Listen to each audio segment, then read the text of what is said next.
পবিত্রা রোপণী একাদশী ব্রত মাহাত্ম্য।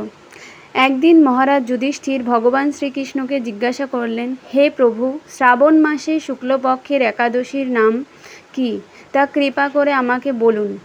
শ্রীকৃষ্ণ বললেন, হে মহারাজ, এখন আমি সেই পবিত্র ব্রত মাহাত্ম্য বর্ণনা করছি। মনোযোগ দিয়ে তা শ্রবণ করুন।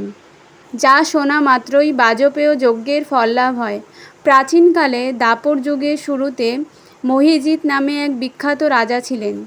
তিনি মহস্মতি নগরের রাজত্ব করতেন, কিন্তু তার দুঃখের বিষয় এই যে তার মনে কিন্তু বিন্দুমাত্র সুখ শান্তি ছিল না, কেননা তিনি ছিলেন অপুত্রক। পুত্রহীনের ইহলোক পরলোক কোথাও সুখ হয় না, এইরূপ চিন্তা করতে করতে বহুদিন কেটে গেল। কিন্তু তবুও পুত্র মুখ দর্শনে রাজা বঞ্চিতই রইলেন। নিজেকে অত্যন্ত দুর্ভাগা মনে করে রাজা চিন্তাগ্রস্ত হলেন। প্রজাদের সামনে গিয়ে বলতে লাগলেন, হে প্রজাবৃন্দ, তোমরা শোনো। আমি এই জন্মে তো কোনো পাপ কাজ করিনি, অন্যায়ভাবে আমার রাজকোষ বৃদ্ধি করিনি, ব্রাহ্মণ বা দেবতাদের সম্পদ কখনো গ্রহণ করিনি।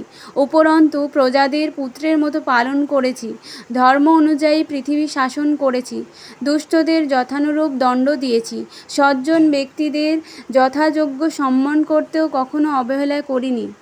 হে ব্রাহ্মণগণ, এই প্রকার ধর্মপথ অবলম্বন করা সত্ত্বেও কেন আমার পুত্রলাভ হয় না, তাই আপনারা কৃপা করে অনুসন্ধান করুন।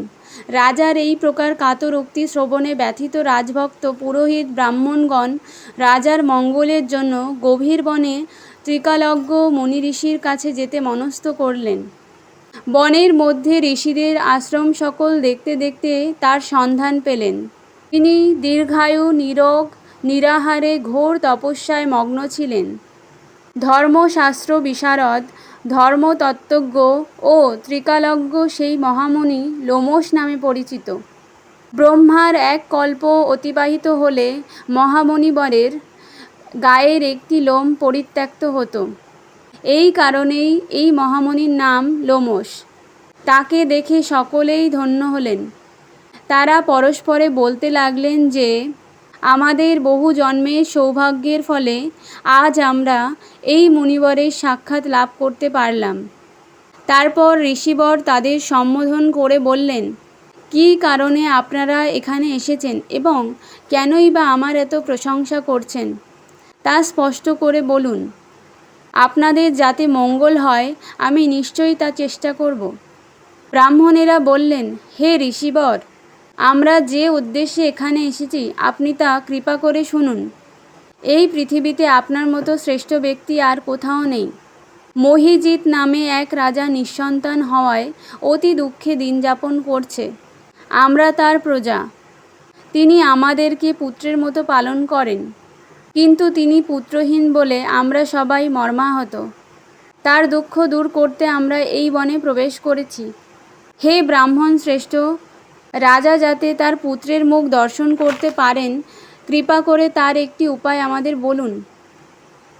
তাদের কথা শুনে মুনিবর ধ্যানমগ্ন হলেন, কিন্তু সময় পরে রাজার পূর্বজন্ম বৃত্তান্ত বলতে লাগলেন। এই রাজা পূর্বজন্মে এক দরিদ্র বৈশ্য ছিলেন। একবার তিনি একটি অন্যায় কার্য করে ফেলেন। ব্যবসা করার জন্য তিনি এক গ্রাম থেকে অন্য গ্রামে যাতায়াত করতেন। এক সময় জ্যৈষ্ঠ মাসের শুক্লপক্ষের দশমীর দিনে কোথাও যাওয়ার সময় তিনি অত্যন্ত তৃষ্ণার্ত হয়ে পড়েন। গ্রাম প্রান্তে একটি জলাশয় তিনি দেখতে পান। সেখানে জল পানের জন্য তিনি যান। একটি গাভী ও বাছুর সেখানে জলপান করছিল। তাদেরকে তাড়িয়ে দিয়ে তিনি নিজেই জলপান করতে লাগলেন।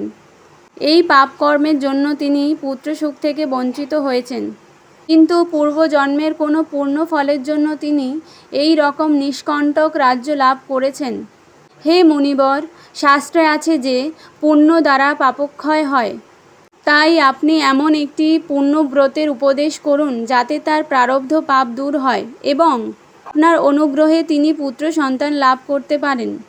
লোমশ মুনি বললেন, শ্রাবণ মাসের শুক্লপক্ষের পবিত্রা রোপণী একাদশী ব্রত অভীষ্ট ফল প্রদান করে। আপনারা যথাবিধি তা সকলে পালন করুন। লোমশ মুনির উপদেশ শুনে আনন্দ চিত্তে গৃহে প্রত্যাবর্তন করে তারা রাজাকে সেই সকল কথা জানালেন। তারপর সকলে মিলে মুনির নির্দেশ অনুসারে ব্রত পালন করলেন। তাদের সকলের পূর্ণ ফল রাজাকে প্রদান করলেন। সেই পূর্ণ প্রভাবে রাজমহিষী গর্ভবতী হলেন। উপযুক্ত বলিষ্ঠ সর্বাঙ্গ সুন্দর এক পুত্র সন্তানের জন্মদান করলেন।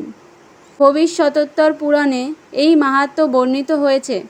এই ব্রত মাহাত্ম্য যিনি পাঠ বা শ্রবণ করবেন তিনি সমস্ত পাপ থেকে মুক্ত হবেন এবং সর্বসুখ লাভ করে অবশেষে দিব্যধাম প্রাপ্ত হবেন।